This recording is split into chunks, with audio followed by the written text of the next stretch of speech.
August 11, 2025, a date that will be remembered as the beginning of a new and uncertain chapter in North American relations.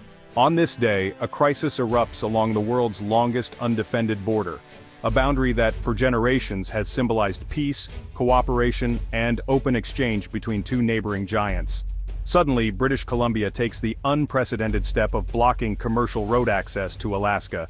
Trucks carrying vital goods are halted in their tracks, forced to pay steep new tolls or turn back entirely.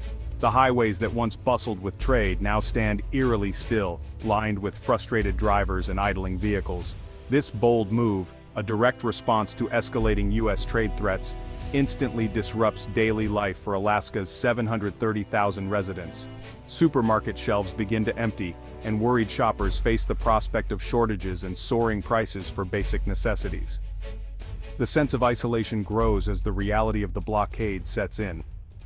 The Alaska Highway, once a symbol of connection and resilience, has now become a battleground in a high-stakes economic standoff.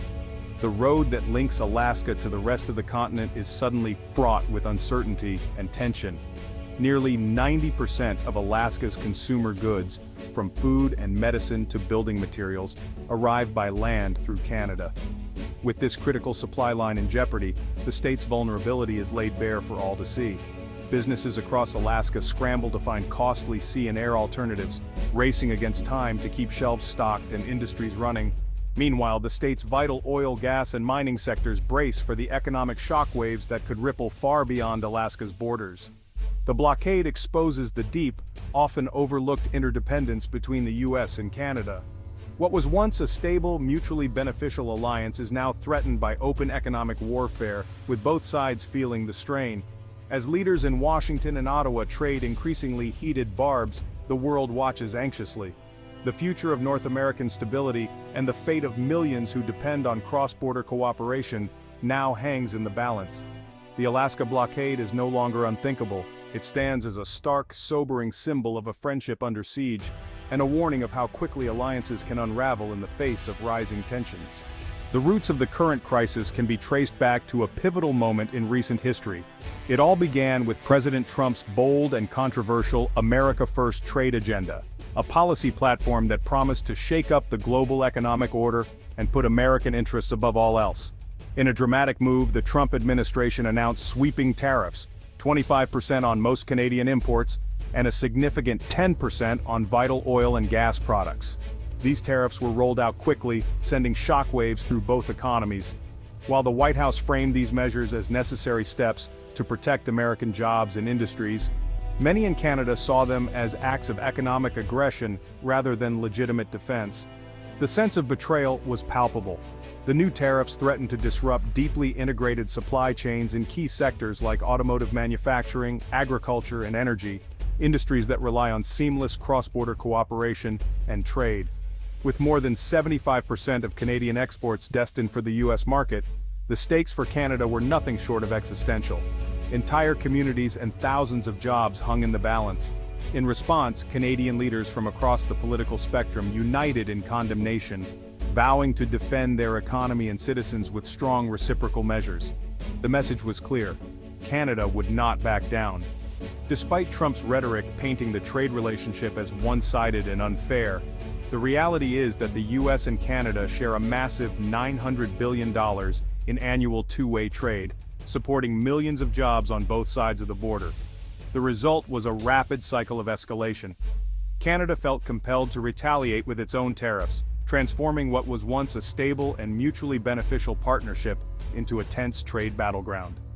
What began as an attempt to project American strength and self-reliance now risks inflicting serious and lasting harm on both nations, threatening jobs, businesses, and the long-standing friendship between neighbors. In a bold and unexpected move, British Columbia Premier David Eby strikes back at recent U.S. trade actions, imposing punishing tolls on American trucks traveling the vital Alaska Highway.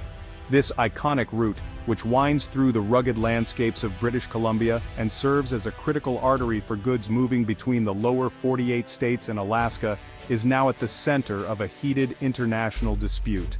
The new tolls are set staggeringly high, deliberately designed to make ground transport to Alaska nearly impossible for many U.S. companies. Truckers, caught off guard, find themselves facing fees that can run into the thousands of dollars per trip, forcing some to turn back or seek alternative, more expensive routes. This move directly targets Alaska's economic lifeline, disrupting the steady flow of everything from fresh groceries and medical supplies to industrial equipment. As shipments slow or stop altogether, Alaskan supermarkets see empty shelves, and local businesses scramble to adapt, highlighting just how dependent the state is on this single overland route. Legal experts on both sides of the border are now questioning the legality of BC's actions, but provincial officials remain defiant, arguing that it was the U.S. tariffs that first broke long-standing trade norms and forced their hand. Premier Eby isn't stopping at tolls.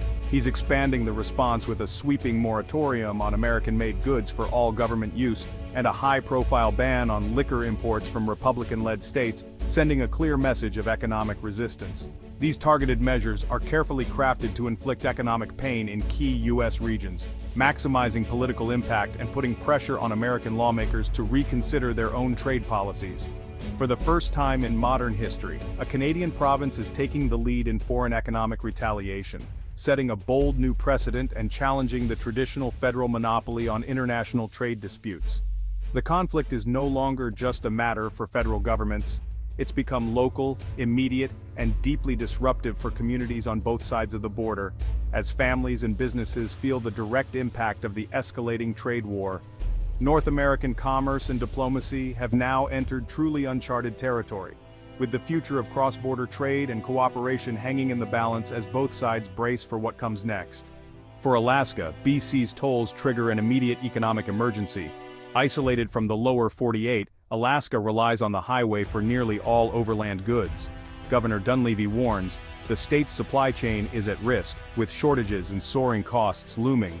The Alaska Trucking Association says over 1.5 million tons of freight use the route annually. Alternatives by sea or air are slow and expensive. Small trucking firms face bankruptcy, and the oil, gas, and mining sectors brace for costly delays. The tolls act as a tax on all industry, threatening jobs and investment.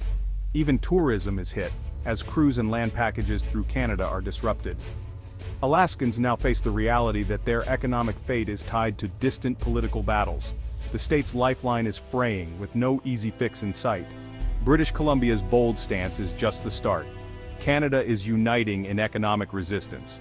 Ottawa quietly backs the provinces, crafting a coordinated strategy to counter U.S. tariffs. Provinces from Yukon to Ontario prepare their own retaliatory measures, targeting U.S. industries from autos to agriculture. Ontario eyes surcharges on American goods, threatening Detroit's auto sector. Quebec considers tariffs on U.S. farm products. This patchwork of provincial action makes it harder for the U.S. to retaliate against a single target.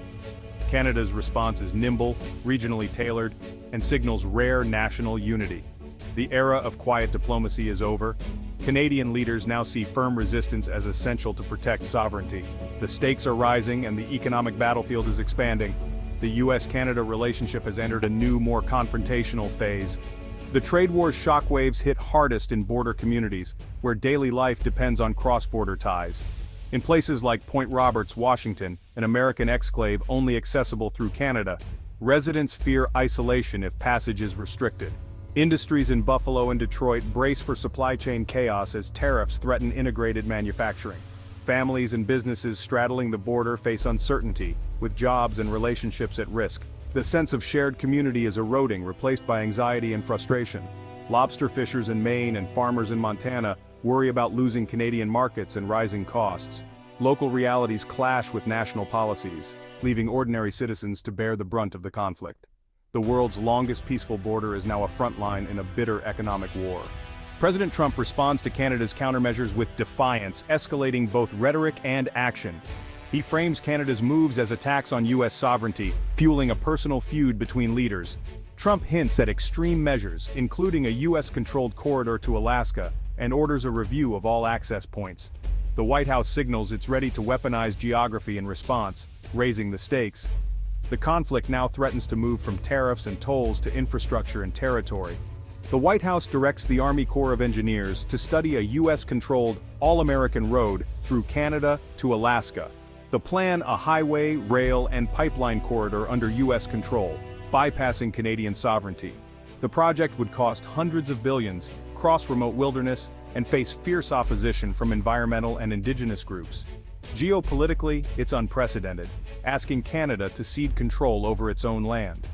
The proposal marks a dramatic shift from partnership to confrontation, redrawing the North American map.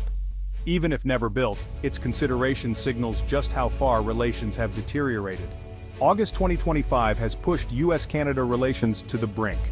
What began as a tariff dispute is now a full-blown crisis, with Alaska's supply chain severed and both economies at risk.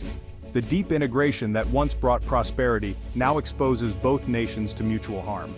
The All-American Road proposal symbolizes a future of mistrust, not cooperation. Grassroots diplomacy persists, but is overshadowed by hostile national posturing. The world's longest undefended border may soon be a relic of the past. Repairing the partnership will require de-escalation and renewed diplomacy, an uncertain prospect. The question remains, can this historic alliance survive, or has 2025 changed North America forever?